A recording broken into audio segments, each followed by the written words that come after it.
है अल्पभाषी और उद्वेग शून्य बने।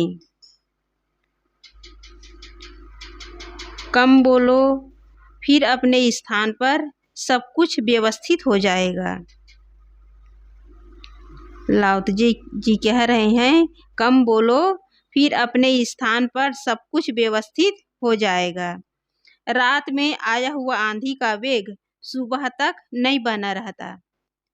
रात में आंधी आती है तो सुबह तक नहीं बना रहता।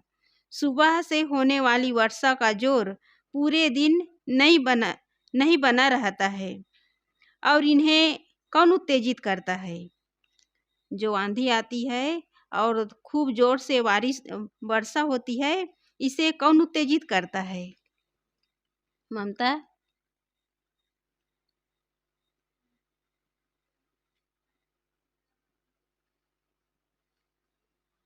जो वर्षा होती है, आंधी तूफान जब चलते हैं तो इसे कौन करता है?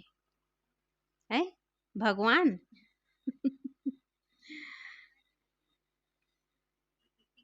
स्वर्ग और पृथ्वी अर्थात प्रकृति सत्ता द्वारा ये सब कुछ होता है। जब प्रकृति शक्ति के द्वारा किया जाने वाला विलंब तक नहीं रहता, फिर मनुष्य अपना वेग कितना कम कर सकता है, इसे वह स्वतः सोचे। जब प्रकृति द्वारा जो भी घटनाएं घटती है, चाहे आंधी तूफान हो, तेज बारिश हो, अधिक गर्मी हो, अधिक ठंडी हो, ये ज़्यादा दिन तक बनी नहीं रहती। ये कुछ देर तक रहता है, फिर शांत हो जाता है। तो यहाँ लाओत्जे जी कहते हैं, फिर मनुष्य अपना वेग कितना कम कर सकता है, इसे वह स्वतः सोचे।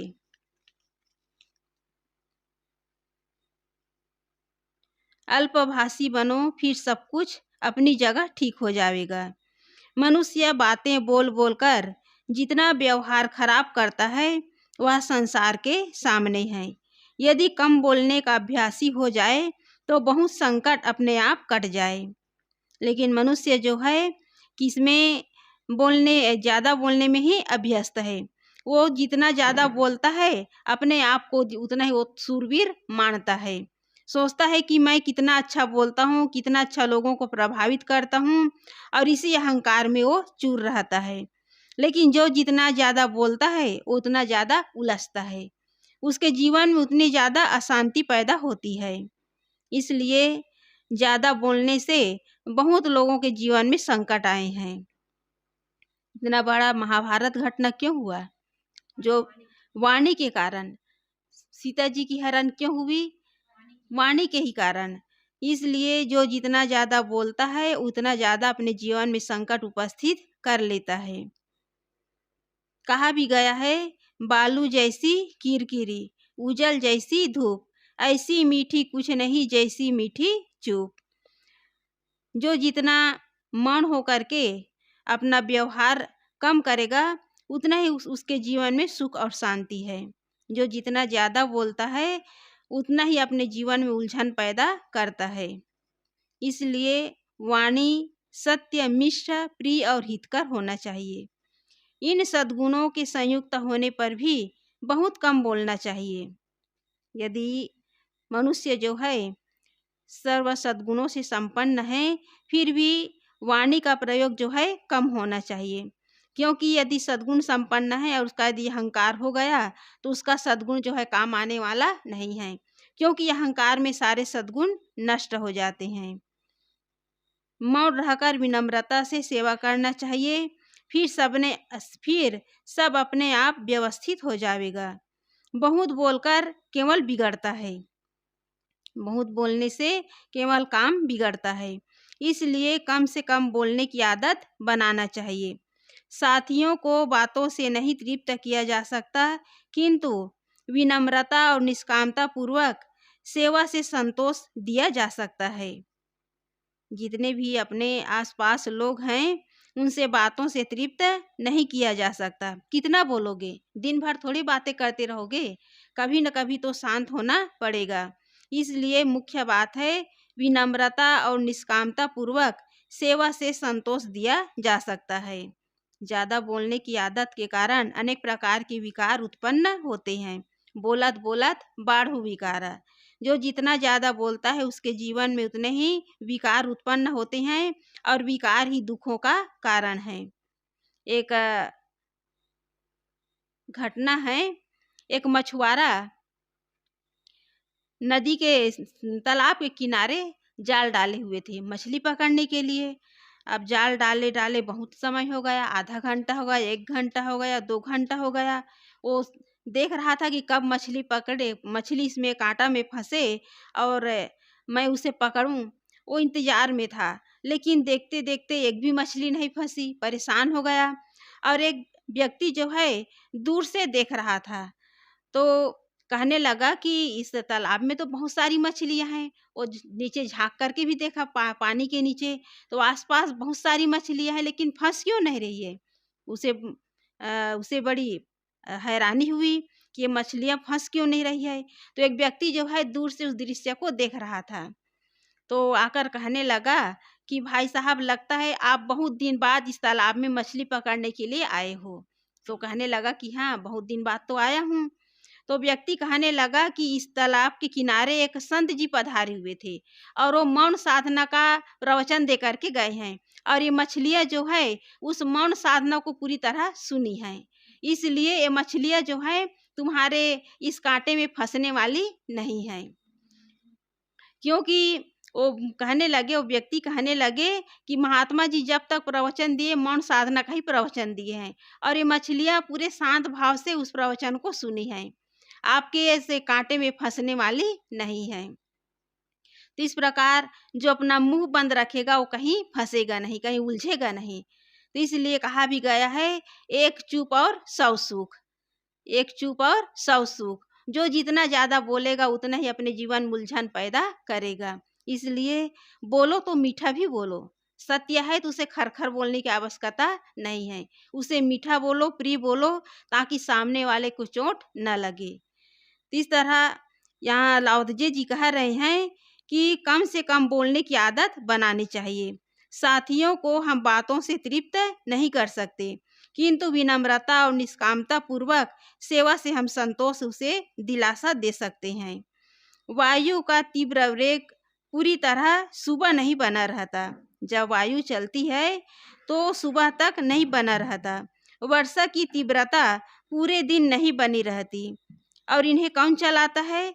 स्वर्ग और पृथ्वी। यहाँ स्वर्ग का मतलब क्या है? आकाश। जब स्वर्ग और पृथ्वी द्वारा किया गया देर तक नहीं टिक सकता, तब आदमी इसको कितना कम कर सकता है। क्योंकि जो पृथ्वी है, आकाश है, उसके द्वारा जो भी वर्षा होती है, आंधी तूफान जो भी क्रियाएं होती है, वो ज़्यादा देर तक टिक नहीं सकता। और ये आकाश द्वारा, प्रकृति सत्ता द्वारा होता है। और प्रकृति कैसी है? जड़ है, उसके अंदर चेतनता नहीं है। लेकिन यहाँ लाओत्जे जी कह रहे हैं, आदमी इसको कितना कम कर सकता है, क्योंकि आदमी जो है जानदार प्राणी है, उसके अंदर विवेक और विचार है। आंधी और घोर बारिश के प्रेरक स्वर्ग और पृथ्वी है। आकाश और पृथ्वी में फैली विशाल प्राकृतिक शक्तियां हैं, परंतु इनके कार्य भी थोड़े समय में मंद पड़ जाते हैं और रुक जाते हैं। तो मनुष्य सोच सकता है कि उसकी कितनी शक्ति है। मनुष्य की शक्ति ज्यादा है कि प्राकृतिक शक्ति ज्यादा है? गीतू, मनुष्य की शक्ति ज्यादा है कि प्राकृतिक शक्ति ज्यादा है? मनुष्य की। कैसे मनुष्य की शक्ति ज्यादा है? शिल्प्रिया,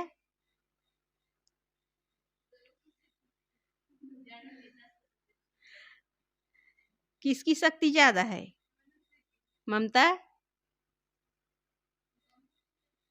कैसे दोनों की शक्ति बराबर है?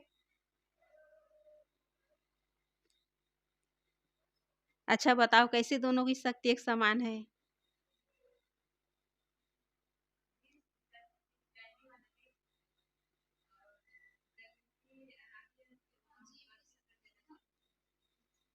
प्रकृति की शक्ति ज्यादा है। यदि कहीं अति वर्षण हो तो गांव के गांव बह जाते हैं, लेकिन मनुष्य ऐसा कर सकता है? नहीं कर सकता। और कहीं भूकंप या ज्वालामुखी आ जाए तो कितने भूकंप में कितने गांव के गांव दब जाते हैं, धंस जाते हैं, जनजीवन अस्त व्यस्त हो जाता है। लेकिन मनुष्य ये सब नहीं कर सकते। इसलिए प्रकृति की जो शक्तियां हैं वो अनंत है, विशाल हैं। और ये कार्य तो होता है लेकिन थोड़े समय में मंद पड़ जाते हैं।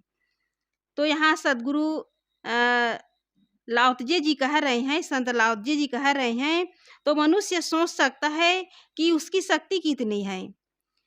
विशाल प्रकृति की शक्ति अनंत है, फिर भी वह थोड़ा गरज कर बरस कर मौन हो जाती है। परंतु अत्यंत अल्प और क्षणिक शक्ति वाला मनुष्य कटुतापूर्ण वाद विवाद करके उसे बहुत समय तक बनाए रखता है। और उसके बदले में क्या भोगता है? नरक। उसके बदले में केवल वो नरक भोगता है। ग्रंथकार कहते हैं कि मनुष्य इस बात को स्वयं सोचे कि वह बात का कितना संक्षिप्तीकरण कर सकता है। संत लाओत्जे कहते हैं, कम बोलो, सारा काम अपने आप ठीक हो जाएगा, बस विनम्रता से सेवा करते रहो। मनुष्य के अंदर क्षणिक शक्ति है, अल्प शक्ति है, फिर भी वह जीवन भर अपने अंदर ऐसे ऐसे विकार पाल करके रखता है कि कहीं भी अपने व्यवहार को सुधार नहीं पाता, किसी से मधुरता का संबंध बनाए नहीं रख सकता। किस कारण? अहंकार के कारण, प्रमाद के कारण कि हम शक्तिशाली हैं, हमारे समान कोई नहीं है।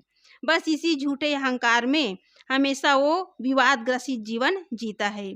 और प्रकृति जो है थोड़ा गरज कर बरस कर मौन हो जाती है। लेकिन मनुष्य ऐसा प्राणी है, वो जब तक प्राण है तब तक गरजता और बरसता रहता है, लेकिन वो शांत नहीं होता। तो इस प्रकार मनुष्य के अंदर विवेक और विचार है। यदि वो सही समझ से काम ले तो अपने जीवन को उलझनों से और विवादों से बचा सकता है। अतएव आप ताओ के सहयोग से अपना कार्य आरंभ करते हैं, तब आप ताओ में और उनमें एक रस होते हैं जो ताओ को उपलब्ध है। आध्यात्मिक क्षेत्र में ताओ है वह नियम जिसके पालन से शाश्वत शांति मिलती है, और वह है निष्कामता और निर्माणता पूर्वक आत्मसंयम।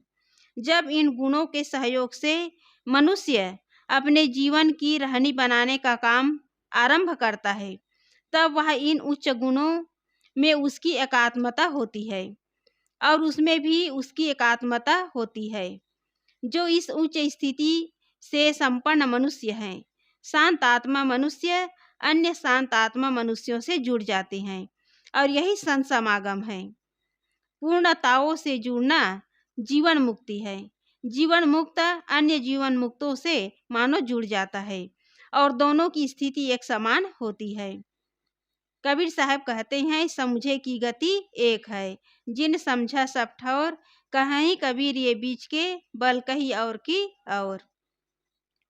जो जीवन मुक्त पुरुष होते हैं वे अपने जो शांत स्वरूप जो स्थिति होती है उसमें पहुंच जाते हैं, क्योंकि वो किसे समझते हैं? जड़ और चेतन। जड़ क्या है, चेतन क्या है, उनके गुण धर्म को समझकर जड़ से अलग होकर अपने चेतन में स्थित होने का काम करते हैं। और अपने चेतन तत्व को समझकर जो मुक्त पुरुष होते हैं, जीवन मुक्त पुरुष होते हैं, उनकी आचरण, उनका ज्ञान, उनकी रहनी एक समान होती है, और अपने शांत स्थिति में, मोक्ष स्थिति में पहुंच जाते हैं। और जो बीच के लोग होते हैं, जो अतकचरे लोग होते हैं, कुछ का और कुछ का कुछ कहते रहते हैं, क्योंकि उसे यथार्थ बोध नहीं होता। तो इस प्रकार लाओत्जे जी कहते हैं, जब आप ताओ में एक रस होते हैं, तब जो ताओ को उपलब्ध है, जो आपसे प्रसन्नता पूर्वक मिलते हैं, वह जब जीवन में एक रस होते हैं, तब जो जीवन को उपलब्ध है आपसे प्रसन्नता पूर्वक मिलते हैं। जब आप गरीबी में एक रस हैं, तब जो गरीब हैं वे आपसे प्रसन्नता पूर्वक मिलते हैं, किंतु जो स्वयं में दृढ़ निष्ठावान नहीं है, वह दूसरों पर भी विश्वास नहीं करेंगे। तो जीवन में और उसमें एक रस होते हैं जो जीवन को उपलब्ध हैं। इस पुस्तक का नाम है ताओ ते चिंग। ताओ है भौतिक और आध्यात्मिक नियम, और ते है जीवन, अर्थात जीवन के सद्गुण, और चिंग है पुस्तक। पूर्णताओं में लीन मनुष्य जीवन मुक्त मनुष्य है। पूर्ण निष्कामता निर्माणता ताओ की स्थिति है। और क्षमा, दया, शील, विचार आदि सद्गुण ते की स्थिति है। ते का अर्थ क्या है? जीवन। जीवन की स्थिति क्या बताए हैं? दया, क्षमा, शील, विवेक, विचार, यही मध्य का अच्छा जीवन है। ग्रंथकार कहते हैं जो लोग अपने सद्गुण संपन्न जीवन में एकात्म हैं, वे उनसे भी एकात्म होते हैं जो दूसरे सद्गुण संपन्न लोग हैं। यह साधकों और भक्तों का समागम है। गरीबी में उनसे एक रस होते हैं जो गरीब हैं। यहाँ भौतिक गरीबी और गरीब की बात नहीं है। यहाँ वे गरीब कहे गए हैं जो ताओ के अध्ययन और आचरण से अनभिज्ञ और दूर हैं। ऐसे लोग स्वाभाविक दुखी रहेंगे। ताओ को उपलब्ध संत अर्थात पूर्ण निष्काम और निर्माण आत्मलीन संत ऐसे लोगों से भी यदि एकात्म्य करते हैं जिससे उनको ताओ के विषय में समझाया जा सके। यहाँ गरीब किसे कहा गया है? जो ताओ के अध्ययन और ताओ के आचरण से अनभिज्ञ हैं और जो अपने जीवन भर स्वाभाविक ढंग से दुखी रहते हैं। अर्थात जो नियम को नहीं जानेगा, आचरण से अनभिज्ञ रहेगा ताओ के नियम से, वे लोग जो हैं स्वाभाविक ढंग से दुखी रहेंगे। तो इस प्रकार जब आप ताओ में एकरस होते हैं तब जो ताओ को उपलब्ध हैं वे आपसे प्रसन्नता पूर्वक मिलते हैं। जब मनुष्य पूर्ण निष्काम और पूर्ण निर्माण होकर आत्मलीन होता है तब इस स्थिति को प्राप्त अन्य मनुष्य उसे प्रसन्नता पूर्वक मिलते हैं। यह जीवन मुक्तों का मिलन है। जब आप जीवन में एकरस हैं तब जो जीवन को उपलब्ध हैं आपसे प्रसन्नता पूर्वक मिलते हैं। जब आप ते को उपलब्ध हैं अर्थात जीवन के सद्गुणों से संपन्न हैं तो वे लोग आपसे प्रसन्नता पूर्वक मिलेंगे जो सद्गुण संपन्न हैं। ते को प्राप्त है यह साधकों का सम्मिलन है। जब आप गरीबी में एकरस हैं तब जो गरीब हैं वे आपसे प्रसन्नता पूर्वक मिलते हैं। ताओ से अनभिज्ञ और उनके आचरण से रहित लोग गरीब हैं, परंतु वे बुरे मनुष्य नहीं हैं। कोई संत जब ऐसे लोगों से अपना एकात्म्य रखता है तब वे लोग उसे प्रसन्नता से मिलते हैं और उनका सुधार होता है। यह संत भक्त का मिलन है। किंतु जो स्वयं में निष्ठावान नहीं है, उस पर दूसरे भी विश्वास नहीं करते। जो आत्मविश्वास से भरा नहीं है उस पर दूसरे लोग कैसे विश्वास करेंगे? मनुष्य को यह विश्वास होना चाहिए कि हम ताओ और ते को समझकर उनके अनुसार रहनी बना सकते हैं। ताओ आत्मलीनता है और ते जीवन के सद्गुण हैं। इसी जीवन में हम इनका आचरण करके शाश्वत शांति में विराज सकते हैं। इस आत्मनिष्ठा से ही अपना कल्याण संभव है और ऐसे बोध तथा दिव्य रहनी में चलने वाले लोग ही दूसरों का हित करने में सहयोग कर सकते हैं। ऐसे एक निष्ठ मनुष्य में अन्य की श्रद्धा जमती है। इस प्रकार प्रत्यक्ष से सुख पाने का विश्वास करके हम अनादिकाल से धोखा खाते आ रहे हैं। प्रत्यक्ष क्या है गीतू? क्या है प्रत्यक्ष? पांचों विषय प्रत्यक्ष है और इन्हीं में सुख पाने का विश्वास करके यह जीव जो है अनादि से धोखा खाते आ रहे हैं। इसी प्रकार परोक्ष में विश्वास करके स्वयं को ठगाते आए हैं। परोक्ष क्या है? देवी देवता और मन की जितने भी अवधारणाएं हैं, मंत्र जाप पूजा पाठ अनेक प्रकार के भूत प्रेत, ये सब क्या है? मन की अवधारणाएं हैं और इसी में विश्वास करके मनुष्य जो है ठगाते आए हैं। जब हम इंद्रिय और मन जनित प्रत्यक्ष और परोक्ष से पूर्णतया हटकर अपरोक्ष में निष्ठा करते हैं तब अजय हो जाते हैं। आत्मनिष्ठ मनुष्य स्वयं अनंत सुख सागर होता ही है, अन्य मुमुक्षु का भी संबल बनता है। तो इस प्रकार सद्गुरु यहाँ बता रहे हैं, लाओ त्से जी बता रहे हैं कि मनुष्य को कैसा होना चाहिए? अल्पभाषी। जितना कम बोलेगा, जितना ही वो अपने व्यवहार को कम करेगा, जितना ही अपने व्यवहार में मधुरता लाएगा, उतना ही उसका जीवन जो है विवादों से, अनेक प्रकार के विकारों से उसका जीवन जो है बचता चला जाएगा। और जो जितना ज़्यादा बोलेगा उतना ही अपने जीवन में उलझन पैदा करेगा।